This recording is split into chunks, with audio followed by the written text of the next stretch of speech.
Okay, so welcome to using AQuESTT to inform improvement efforts.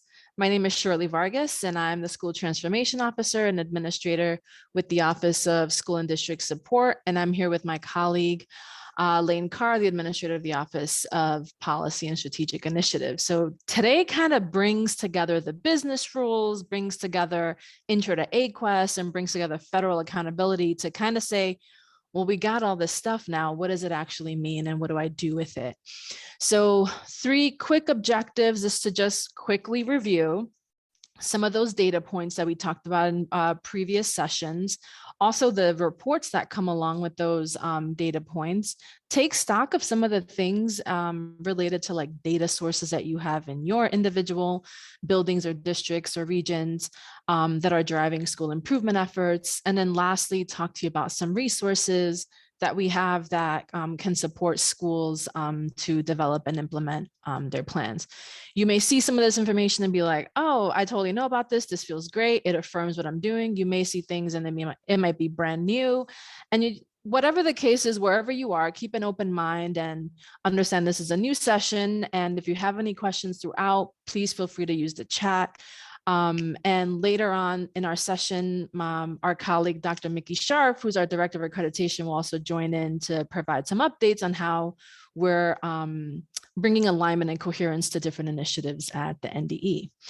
So I'll kick us off really quickly by just saying that we have to move from classification and designations to support and growth.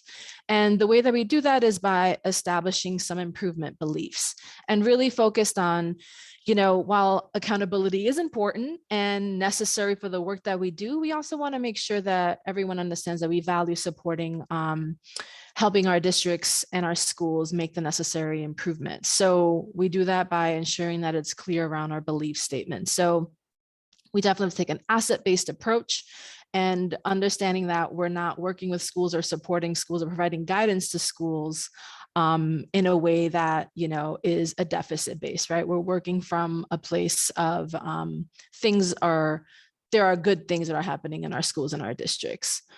Also, every school can improve regardless of your designation or classification. It is important to always maintain a learner stance, not only for modeling great practice for our educators, but also for continued growth for ourselves as individuals. The third is around demography. Demography is not destiny. No single identity marker should be a predeterminer for a student's life or academic outcomes. So it's important that we continue to demystify a lot of those things that exist. And then lastly, school improvement is fundamentally about equity, right? So we want to make sure that we identify the appropriate schools that need additional support, whatever that support might be, so that we are leveraging our resources to the best of our ability and deploy them as appropriate. So I'll turn it over to Lane really quickly. Yeah, you bet. Thanks for that, Shirley. I really just want to key in on that third bullet, which is demography is not destiny, and holding those high expectations for all students, believing that every student has the potential to grow and to reach proficiency when given the proper results. Now, it may sound like lip service to provide these improvement beliefs and then simultaneously sorry, was I just speaking? I was saying a lot of things right there. Sorry about that. It may seem like lip service, right, for us to talk quite a bit about these improvement beliefs and then not do anything with them, or to perhaps put off a view of the old world around accountability. On the screen and just now in the chat, you'll see a study or a white paper that was put out by McCrell in 2015. So right around the time that the Every Student Succeeds Act was released. And it talks about this call for us to change the way we do accountability and the way we do improvement. So changing from outside in, NDE dictating to districts how to do things, NDE saying, this is what's missing, this is what's wrong in your school, saying, here's how exactly you fix it, here's how you need to keep up and keep on the improvement. And once you do X, Y will occur. And if you don't do X, then this will occur. et cetera. And while I would say that, Nebraska has, I would argue, not really ever done this sort of like intensity, it can be perceived as such. And so we really hold those improvement beliefs to be true, that all students can learn, that all schools can improve, and that school improvement and focusing is about equity. Now, we have to change the script a little bit to this next one, to making it about creating a shared purpose with you all in your schools, of holding those high expectations, believing in our students, believing in our school staff, our teachers, and believing that together we can get to that ultimate goal, reframing that goal, right? Taking a more glass half full and building on the bright spots, right? Acknowledging the areas that we're falling short, but then building on the things that are good. Again, coming back to one of those improvement beliefs that we can value the work that's already taking place. Thinking about this improvement process as a cycle, right? Plan, do, study, act, and integrating multiples of those, working with and with peers and coaching and supporting, and then ultimately framing those goals for our students and our schools. So we really hope that we don't just say this, but we act on it as well, that we embody it, not only in those improvement goals, but also in the way that we support you and the way that we have our ESUs support you as well. So I'm going to turn it to Shirley just to now dig in a little bit further in the data side of things. Thanks, Lane. So we want to always start with the beliefs and where our thinking comes from, so that people can understand what is the foundation that all of our resources, activities, support, guidance comes from, right? And while perception is reality, we want to make sure we continue to communicate those beliefs so that there's a clear understanding of our perspective here. So to take this now into further into the work, we want to make sure we're making sense of the data, right? And the reality is that we need to understand, as educators in this space, where is our team, right? We want to make sure that we're not doing this work in isolation, that we are including members of our school community that have different perspectives, so that we're looking at problems we're trying to solve from different lenses, right? Because that's what's going to make our experience and also the potential solutions we want to employ that much more rich.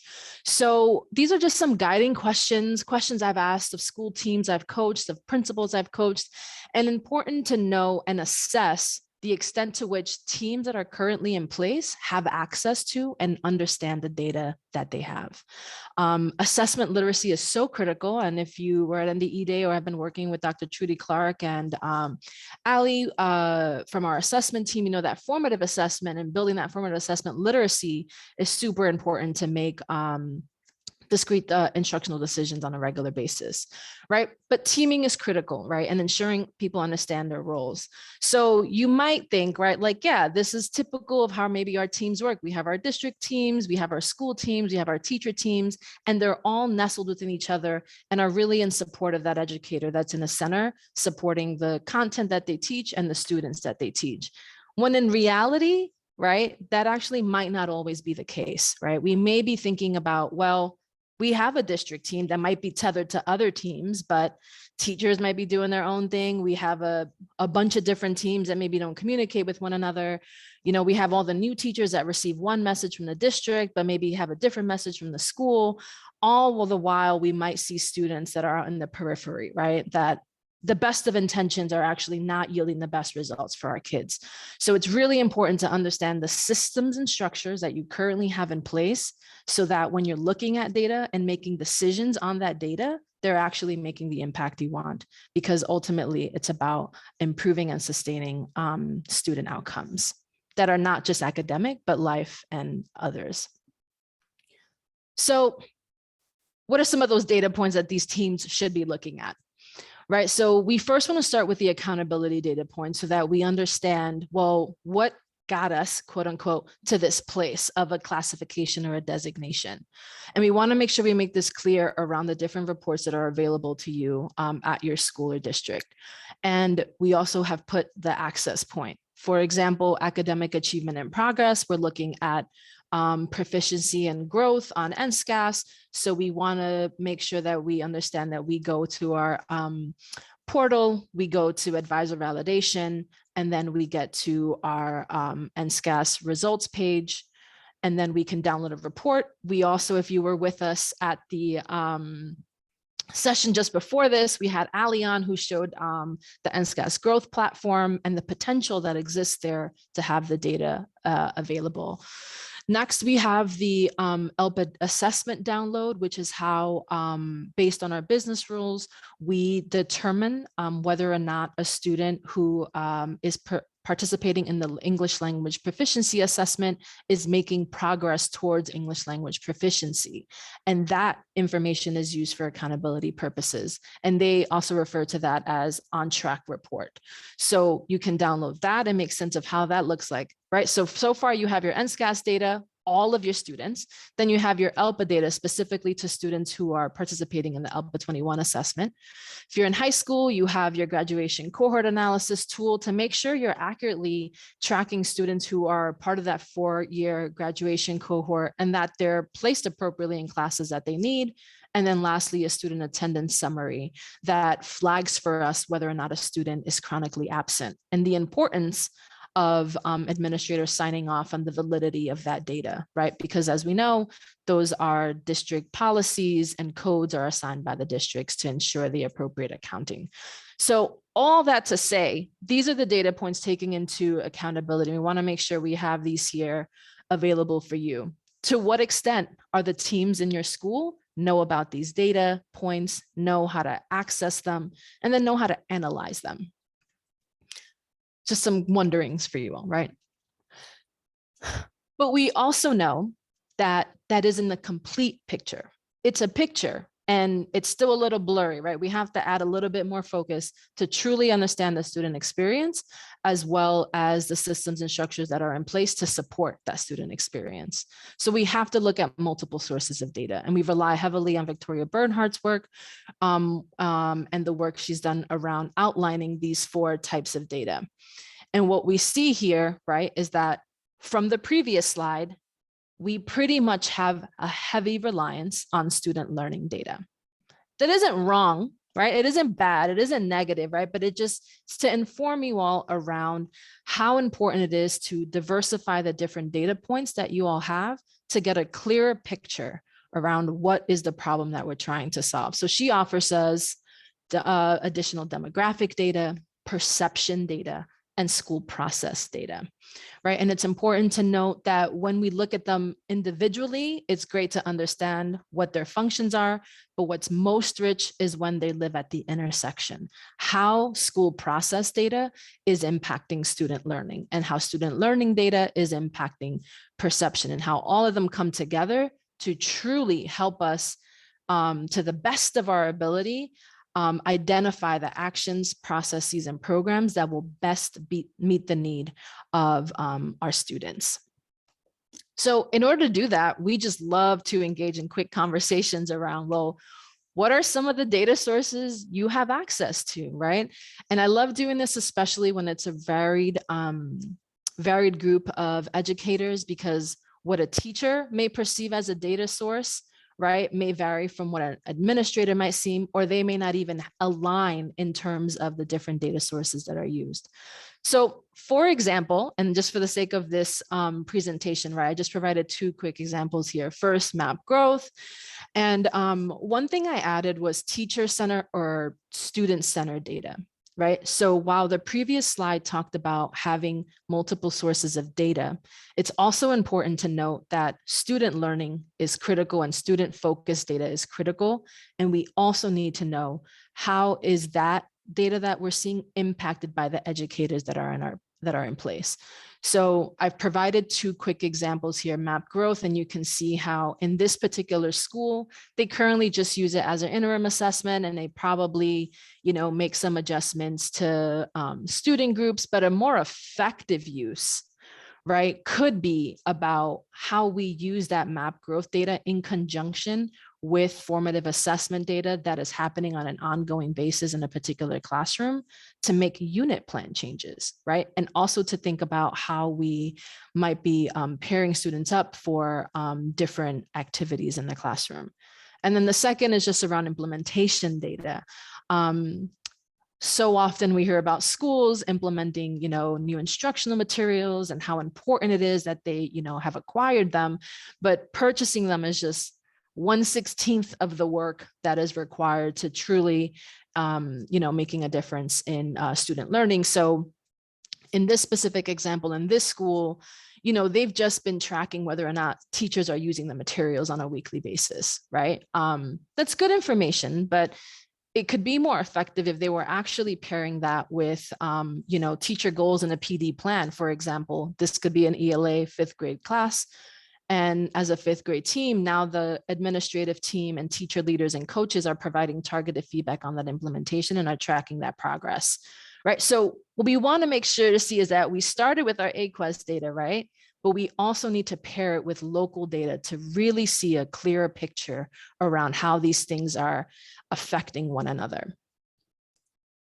So we see that their data is everywhere, right? We got really granular in that data inventory, but then we also get really broad, right? We have needs assessments. We probably just had our external review, our 5-year visit, right? We probably have other interim assessments. We maybe have been engaging in perceptual surveys of our students, staff, and families. All of this data, right, is important to help us, right, continue to get a clearer picture of what's happening in our schools and in our districts.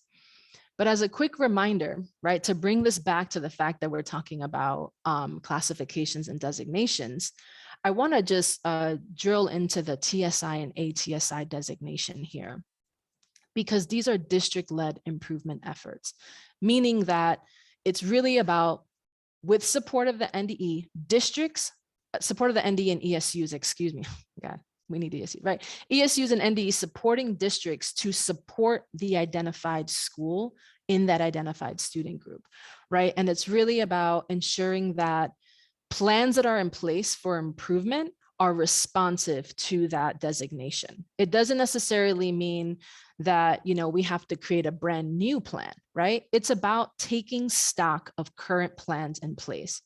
So if you have a targeted improvement plan for students with disabilities in your district and in your school, and you've been identified for that, let's take a look at what that plan has said, right? What are the impacts of the things we said we would do? Have we been tracking them? Is it just a plan that's living on a shelf somewhere and you're doing the work and you're doing the best with what you have, but it's okay to go slow to go fast, right? So the caveat that I want to make here around, while you're not submitting a new plan, maybe your district might ask you to do that. The NDE is not asking you to submit a new plan. A district must be able to say that whatever school they have identified in their district does have some sort of plan that has been developed in partnership with multiple stakeholders. So what does it mean to bring parents and families and community members together around an improvement plan? Has to be informed by all the accountability indicators. So a few slides ago, we talked about those indicators. That plan has to be informed by those indicators. And specifically for ATSI schools, they must engage in a resource allocation review, the extent to which time, money, and people have been allocated to meet the needs of that specific student group. And we're going to talk about that in a few slides. So one of the pieces that we wanted to make sure we highlight here is a comprehensive needs assessment that has been developed with multiple stakeholder input across our state, from ESU, NDE, school, district staff, business, partner. I mean, it was about 60 or so folks that came together to revise this needs assessment that's directly tied to the AQuESTT framework, the 3 domains, 6 tenets, focused on what it means to have a quality school. And it doesn't mean if you're scoring in the 1s and 2s that you have a terrible school. It just means that you have ample opportunity to grow, right? So what we've learned from our prior needs assessment is that we want to make sure that we provide an opportunity to school teams that want to engage in the needs assessment to complete the entire tool if they'd like. They can complete a screener, and the screener can then sift through the responses and say, actually, you should focus on these 2 or 3 tenets. Or as a school team, you already have things in place and you want to keep going down this road because your data is pointing you to, and also this is where you are spending most of your time. So you can manually select the tenant that you want to focus on. So for the example of this specific school, keep going with this school, we see that they've completed their needs assessment with their team, and they've identified a couple of areas for growth, right? So automatically we see that ed opportunities, the domain of student success, access and support, excuse me, what a mouthful, was scored the lowest, but in actually that domain, I see that transitions and positive partnerships and relationships are an area of focus for us. We also see that in leadership, the improvement and resource management leader is also an area of growth, right? So it's about how do we then make sense of all of this data so that we are looking and making the most, making the best of our improvement efforts. So we talk about triangulation of data, and we started with our NSCAS or our AQuESTT data, and then we have some interim data available, and then we also have formative assessment data. So far, this is still focused specifically on classroom student achievement specific data, right? So I'm just going to go with this so we can keep showing you examples, and we'll continue to add more info in the slide deck here. And what we wanted to quickly show you is how all these 3 pieces kind of come together, right? So we have our status report related to our AQuESTT report, which you see on the upper right-hand side. We have a quick snapshot of our map growth report on the lower right-hand side. And on the left, we see a sample of a teacher's weekly progress tracker of the students for their formative assessment skills and math, okay? So we put all these things together and we're seeing, wow, you know what? We started with our NSCAS scores and we saw that math was an area of focus, like potentially, but now we're seeing all these other data points. Math really should be an area of focus for us, right? So let's just go in, right? Because we're focused on achievement. We've got to make sure that we are addressing those issues. But is it really an achievement gap, right? If we just focus on the distance between a student who is not performing to proficiency level and a student that is, we miss all of the other possible gaps that exist to get there, right? So it's possible that we don't have the appropriate resources, right? It's possible that our educators have not been appropriately trained, or we haven't provided the appropriate support for the educators. It's possible that we've been spending all of our funds on, doing something else, on a capital project, on anything else, right? But maybe not necessarily on this area. It's possible that, we just haven't gotten to that area because tied to expectation, I have to have, made some instructional decisions that have omitted students from grade level content versus others. And lastly, maybe we've just experienced so much leadership turnover that someone else will come and figure it out, but maybe not because they'll transition in a year again. So I'll turn it over to Lane to kind of talk about how we get into if this is a broad problem we're trying to solve, how do we get a little deeper? Yeah, this is really where Shirley shines, and I feel very out of my league. But, after we've triangulated those data to try to find that student-centered issue, we then have to ask ourselves those process questions, those questions about the specific teacher data or the perceptual data, right? And dig in. And then we have to, as Shirley mentioned, unearth further, like, is the math issue really a student group achievement issue? And then what is causing that? So we want to talk just briefly about disaggregation of data. Once we have all these results, once we've triangulated the data, we're not done. We have to dig in even further. So disaggregated data at its simplest form is the opposite of aggregated data, right? Aggregated data pooled together, bringing together all of students across all of their different, demographic markers, variables, etc. And when we disaggregate, we break down and separate out sort of into smaller units.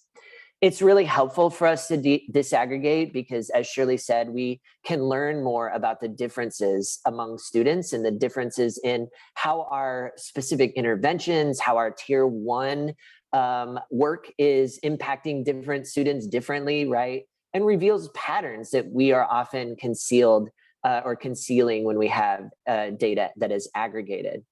It helps us identify those needs of human and financial resources, back to that cartoon that Shirley just showed. Once we've made the conclusion about a specific student group, we have to ask, what's inside that? Is it the opportunity gap, the teacher gap, the resource gap, the expectation gap? Do we believe that these students can actually learn at a high level?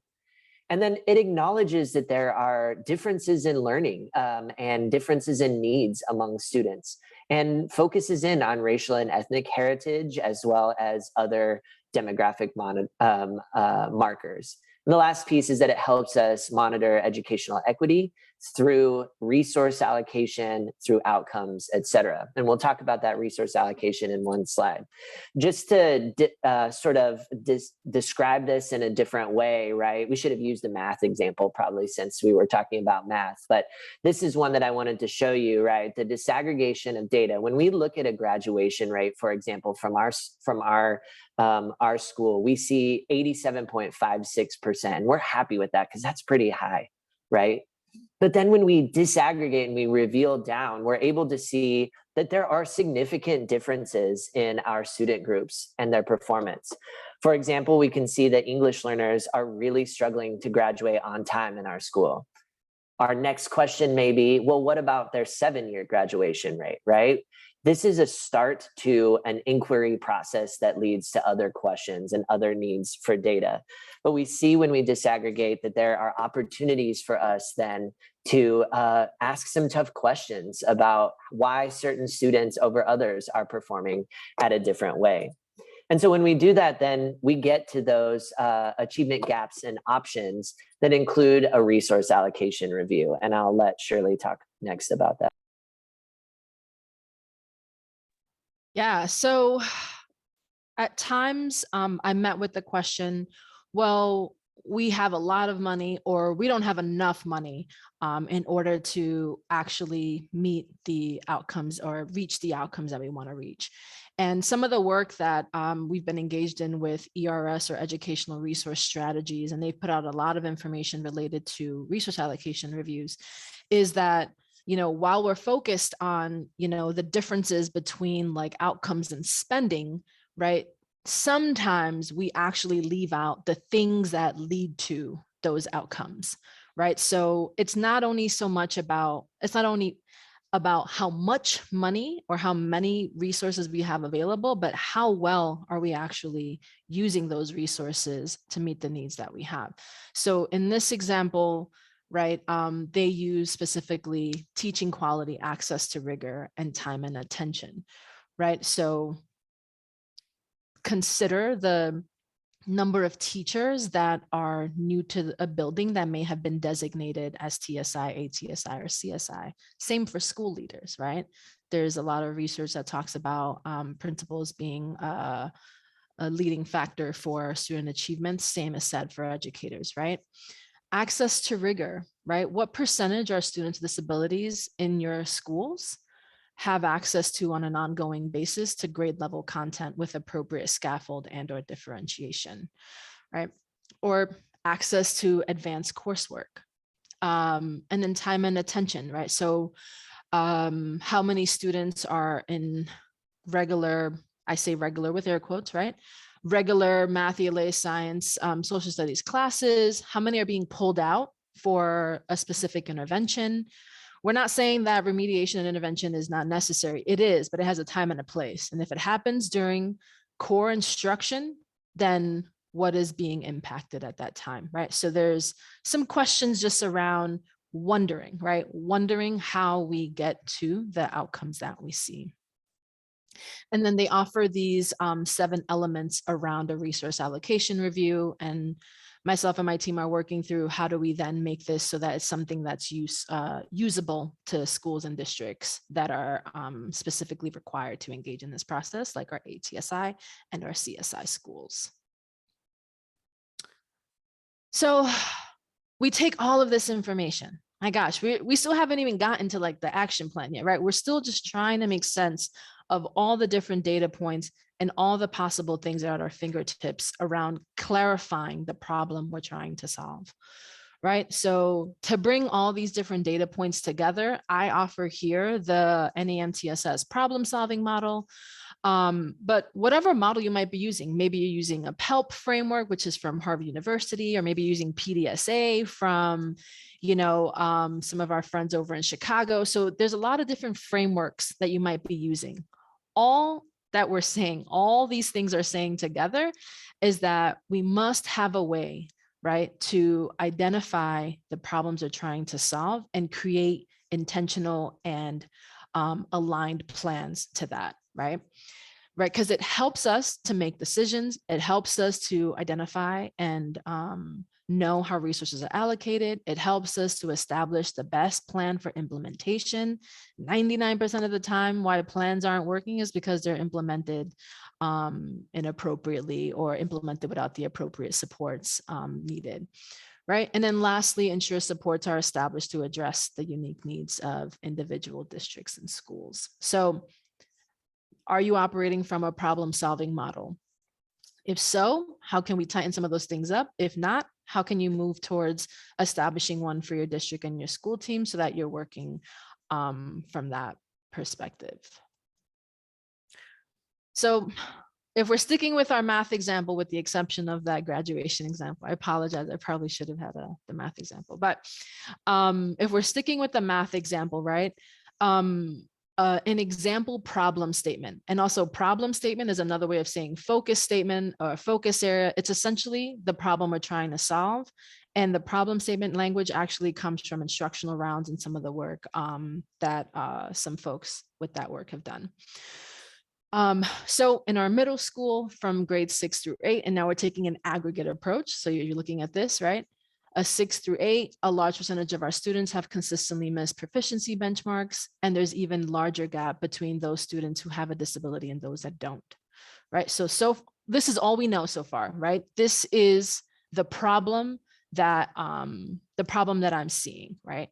And essentially, we need to engage in a root cause, because if we were just to take that, it can take us in a variety of different ways. So we want to make sure that we understand that we are maybe seeing some symptoms, right? So we see the symptoms potentially being, all right, we have our NSCAS report and it showed that 60% of our students are not meeting proficiency benchmarks, all students, right?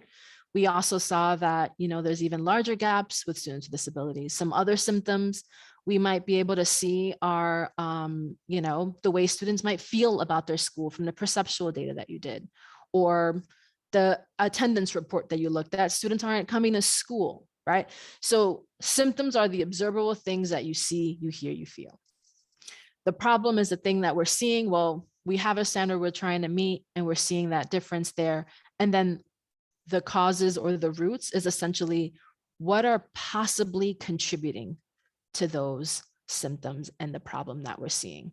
And they're not that obvious. 99% of the time, this is just Shirley's research, right? It's not empirical data, but 99% of the time, right, we're seeing that we're misdiagnosing a root cause, which leads us to, misdiagnosing a solution or intervention, which then does not yield us the outcome that we want to see. So how do we get there? Some ways we can go about that is by engaging in some root cause analysis, right? So we offer 2 examples. One is a 5 whys protocol. And I know some of our data cadre and ESU folks are probably call it like 20 whys, because usually the 5 whys is like, it can't be me. So, the kids didn't show up to school, it's their problem. Parents aren't engaged. I don't know, I just started learning this material. What do you want me to do about this? So it becomes, and that's okay, right? It's okay to acknowledge that there are certain things that are out of our control, and that we want to make sure we focus. So anyway, all this to say that we want to get to things that are within our control. So we'll get to that in the next slide. The diagram that's next to the 5 whys is a fishbone diagram. The fishbone diagram could be really useful as well, because it kind of gets to multiple roots at once, right? If you're doing a root cause analysis, you may have to go through multiple 5 whys, and a fishbone can really get at, if you see the blank little rectangular, could get at more broader themes, i.e. teacher professional learning, administrator feedback, teacher planning time, and then we can get down to those roots that way. So a quick example. Oh, Lane, did you want to add something? No, I'm happy to take the example if you would like on the next slide, just to give you a break. You're doing a great job. So again, as we talk about the sort of issue that Shirley had mentioned, the problem statement that we have.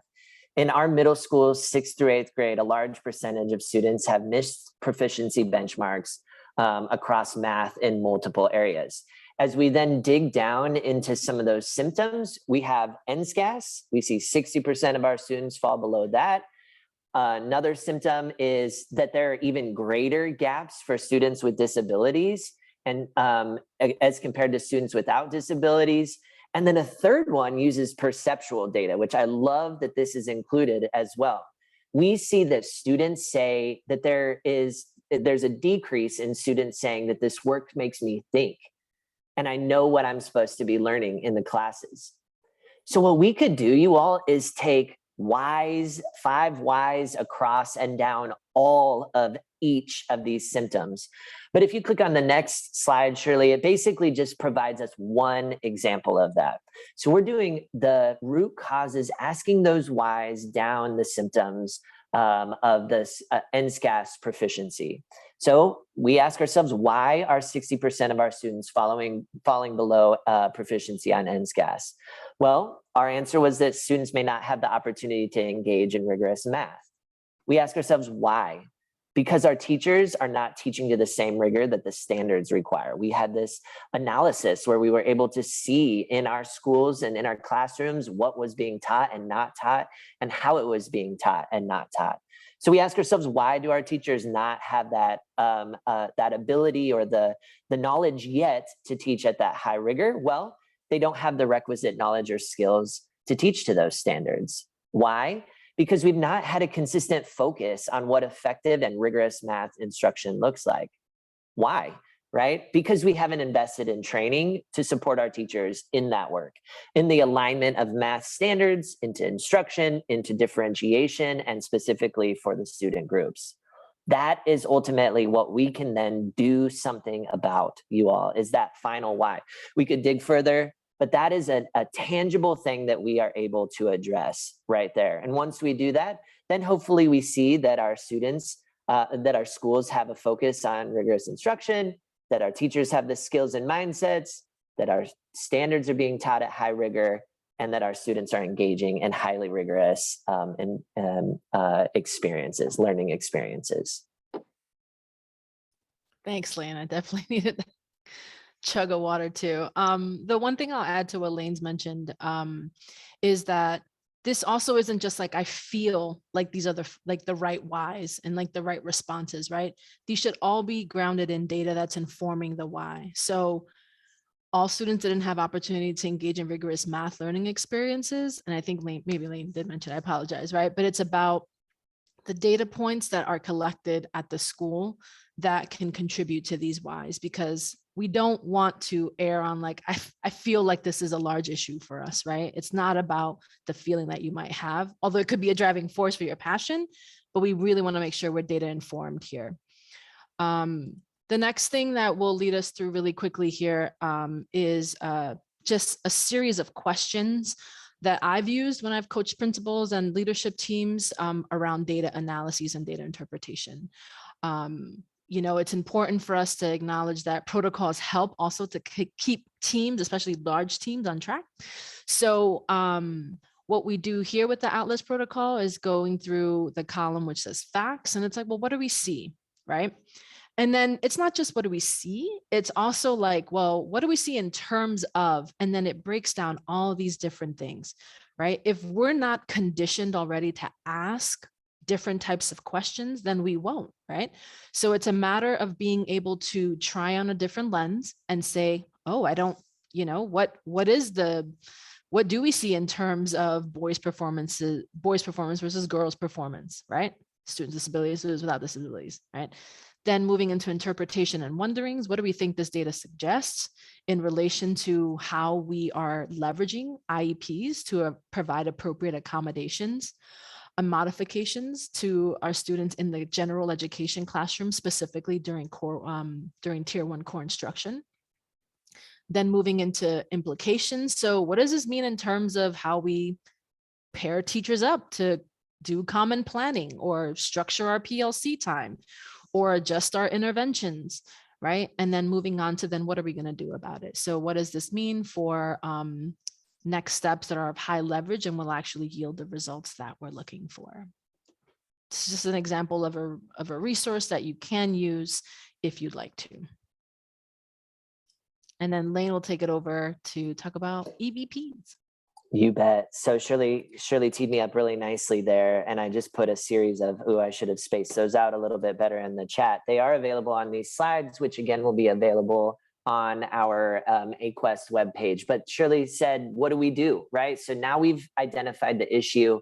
How do we do something about it? Or what do we know what to do about it? Well, lucky for us, there are a lot of resources out of there, and we've narrowed those resources. So certainly when we talk about ESSA and interventions, and then most recently as we talk about ESSER and interventions that have to be used to address, I'm doing air quotes, learning loss, we have to use these tiers of evidence.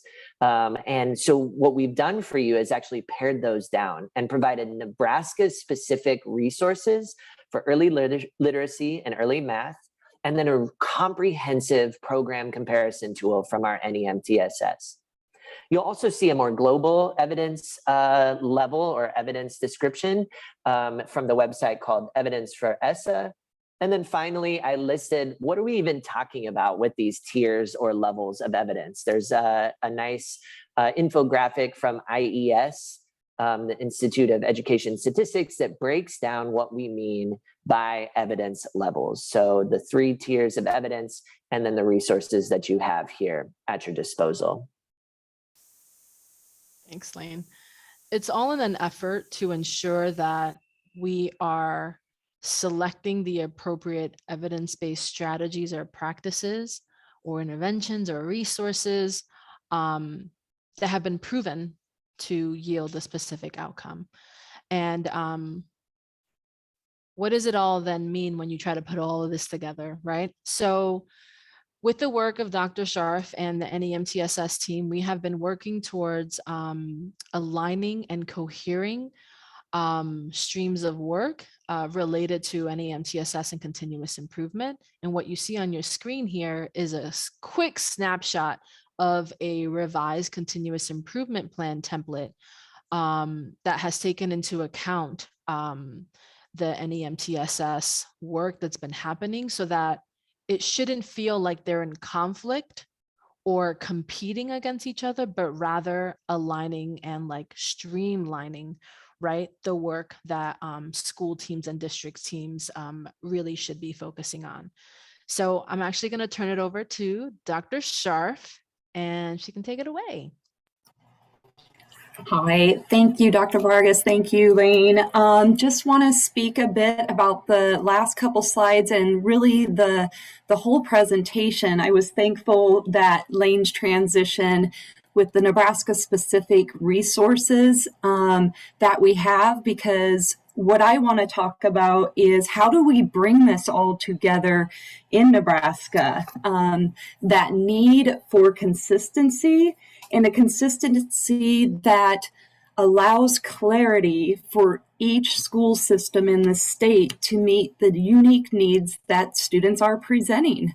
That we want to, again, provide consistency so that you as school leaders can really build on that inside out. And that inside out is going to be so strong when every teacher feels that there's purpose and that there's their individual classroom connection with continuous improvement. I will say about this action plan snapshot, and it is a snapshot, there's no links to this particular action plan because it was one that we were using the last 2 years as we got to the point that we will be at the end of August, which is a really refined one single action plan. I know Dr. Vargas mentioned, that sometimes schools feel in conflict. Do I use NEMTSS? Do I use Nebraska Framework? Which one's better? And so what we really feel like we're going to have by the end of August is one that fits that coherence and takes all the step-by-step, the behind-the-scenes, the big decisions into one action plan. Next slide, please. So I had dropped in the chat, and we're in the process of kind of restructuring the accreditation website. And off to the left there, you're going to see Nebraska Continuous Improvement, and you're going to see these tabs underneath: Action Planning, Host School, Team Lead Materials, ESU CIP Workdays, Hanover Research, UNL Initiatives, and then all those previously used Nebraska Framework materials. So as I mentioned, by the end of August, everything that you can use moving forward will be linked up, and we're just really super excited about it. And next slide. I don't think I have controls, do I? Right? Okay, thank you. What we've done with Hanover Research the last couple years is had them do some pretty heavy lifting for us. They did a national review of other states, their continuous improvement requirements, what other states use for accreditation. And we also mentioned earlier in this presentation about the Plan, Do, Study, Act. And really what you see down there is step by step.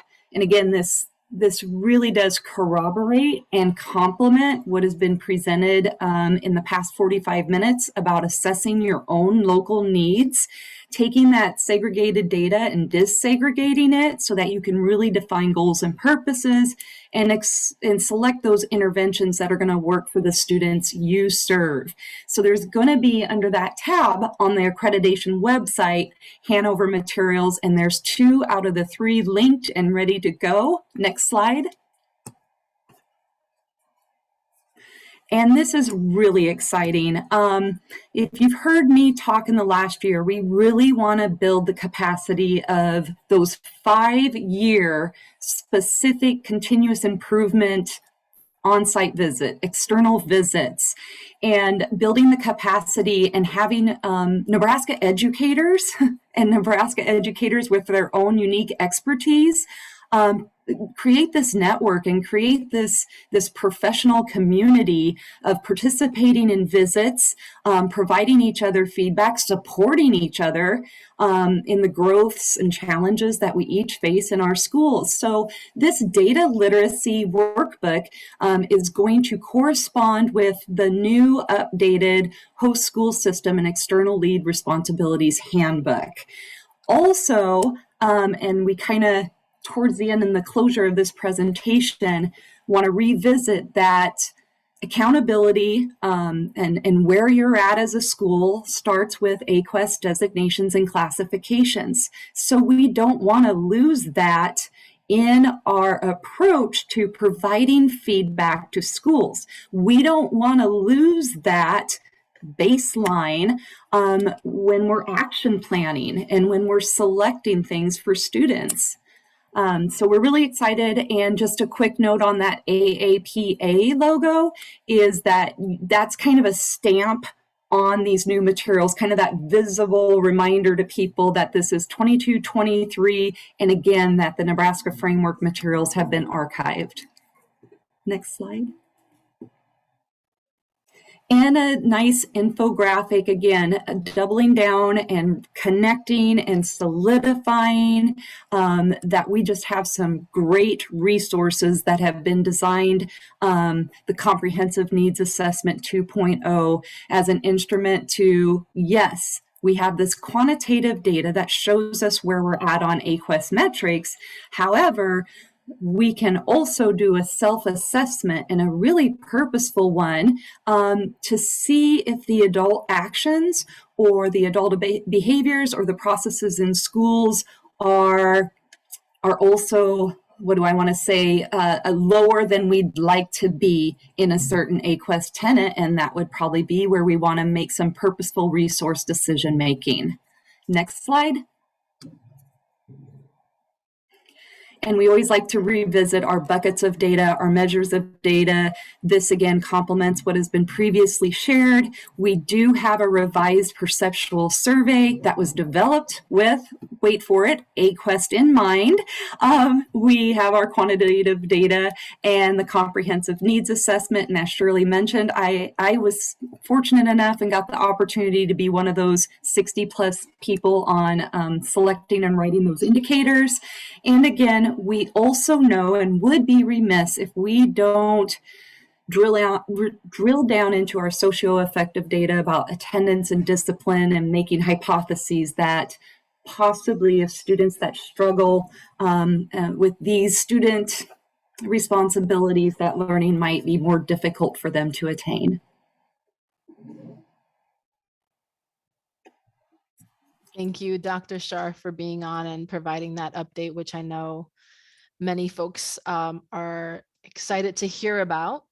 I also want to say that it's important that Dr. Sharf is on because this is all in the name of continuous improvement, right? These are things, these are healthy continuous improvement practices every school should be engaged in every year, all the time, right? This is just the way we do business. And while the classification and or designation may feel like a blow, right? And I understand being an educator and leader and a student of schools that have been labeled, right? What toll it can take. It's also important to know that we use it as a source of strength to say, this is not going to be our story, right? We're going to use this data and make better decisions because of it and move forward from that. So I'm going to bring us home. But first, actually, Lane will bring us home. Yeah, fantastic. So thanks for joining us today. And as we sort of wrap a bow around the information, great discussion about the coherence we're creating among NDE teams, we want to just share with you some take homes for this session. The first is that accountability data is important, right? I think sometimes we don't like what we see with accountability data, and so we disregard it or throw our hands up and say, well, that's not valid or that's not whatever, right? It's important data because it provides us a statewide glimpse, a consistent glimpse of how our school is doing in comparison to other schools across the state, creating that standard view of what's happening in our school. But as Shirley mentioned, we then have to pair that or add to that, triangulate to that local data to help us to develop a sense of where we should improve. As Shirley noted, it takes a whole village to raise our children, right? We know that there are teams that are already in existence, and we must cross over and those teams to really drive home the improvement efforts. So teams within teams to focus on that. We talked a little bit about disaggregation and triangulation to get a richer picture of what specific student groups are experiencing. And then we also know that we have to spend some time digging into what those data, like finding the data and having the data in front of us is not enough. We have to then take some time, and it does take time to do those root causes and perform those and ask those questions, that fishbone or the 5 why protocol, to really understand how we target improvement efforts. And targeting improvement efforts, I want to just like put on my MTSS hat here, may start with tier 1 discussions first, and it should always be a first piece there. And then the last piece here that I hope we've kind of driven home is this idea of creating coherence and alignment across different efforts, focusing on the glass being half full. What is going well in your school? And then how do we build off that? How do we not start 20 new initiatives in the effort or in the intention of being driving towards that improvement, but how do we really build on what's going well and where our strengths are? And once we do that, and once we pair that with our data, we're really going to have a sustainable long-term impact on our student outcomes in our state. So this was a lot of information, a lot of processes, a lot of things to be thinking about. We work really closely with our educational service units, many of whom are many of the staff developers and leaders are on this screen and on this call with us today. We work with them very closely because oftentimes they're the boots on the ground working with districts on this as well. So we will be spending a lot of time with ESU leaders over the next several months as accountability results come out. And then you know that you have 3 and more NDE staff that are willing to always sit down with you, problem solve with you, and discuss further. So we do have some time if there are any questions, but otherwise we just are very thankful that you would join us. We'll pause maybe for a few minutes for questions.